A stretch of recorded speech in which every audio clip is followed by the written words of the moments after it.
Israel's war in Gaza is back. The 2-month-old ceasefire has collapsed and Israeli airstrikes pounded Gaza overnight. Evacuations have begun. But why now? And what does this mean for the hostages still held by Hamas? Let's break it down.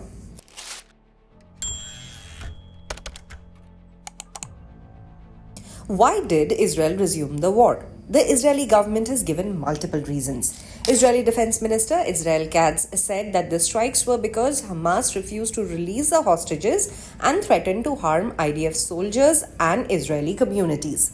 Later, Israel's foreign ministry claimed Hamas rejected 2 mediation proposals presented by US envoy Steve Witkoff. An Israeli official said the strikes are part of a planned escalation aimed at pressuring Hamas into releasing more hostages. This aligns with Israeli Prime Minister Benjamin Netanyahu's long-standing belief that military pressure is the only way to secure their release. Israel's far right has always opposed the ceasefire. They see it as a surrender to Hamas.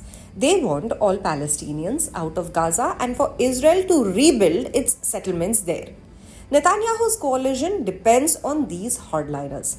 His far-right minister, Itamar Ben-Gvir, quit the government in protest of the ceasefire. Another, Bezalel Smotrich, threatened to resign if Israel didn't resume the war, which would have collapsed Netanyahu's government altogether.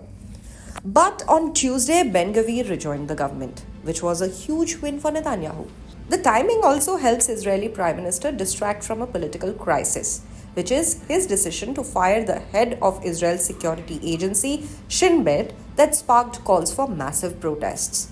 Smotrich hinted that the war is about to intensify, stating, with God's help, it will look completely different from what has been done so far.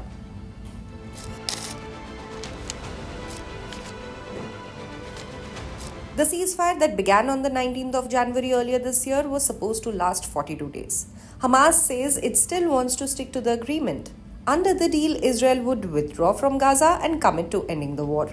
In return, Hamas would release all living hostages.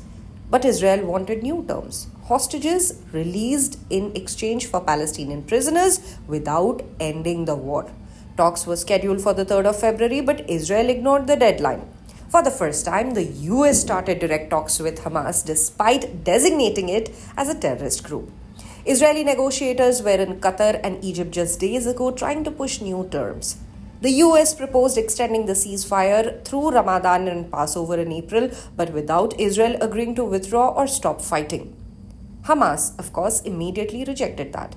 Last week, Hamas offered to release American-Israeli soldier Eden Alexander along with 4 dead American Israelis in exchange for Israel sticking to the original ceasefire deal. Israel called it psychological warfare.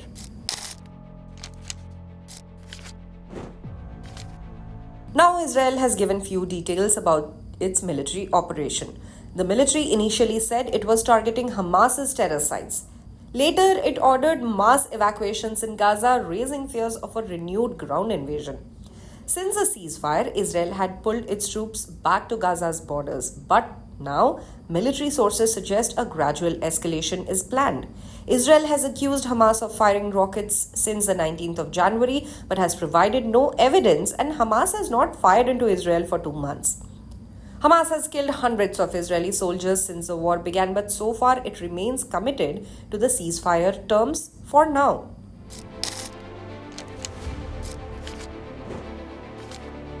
Meanwhile, the impact on Gaza is devastating. Tuesday was the deadliest day in Gaza in over a year. Over 548 Palestinians were killed in a single day. For the past 2 weeks, Israel has blocked all humanitarian aid, saying Hamas has refused new truce terms. Now, war will only worsen the suffering. Once again, masses of Palestinians are fleeing, carrying what they can as Israel ordered evacuations.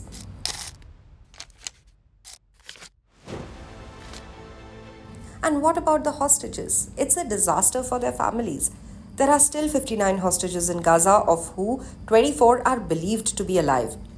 The Hostages and Missing Families Forum accused the Israeli government of abandoning them, stating, "We are shocked, angry, and terrified by the deliberate dismantling of the process to return our loved ones from the terrible captivity of Hamas."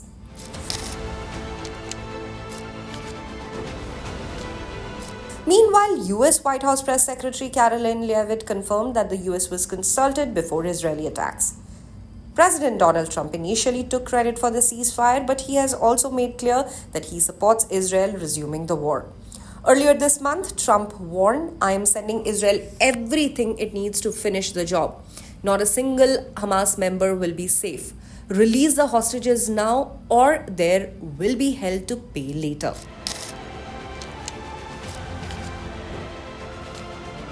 Israel's military operations are escalating. Netanyahu's government is more stable than before, but Gaza's humanitarian crisis is spiraling. The hostages' fate is uncertain, and now there is no clear path to peace.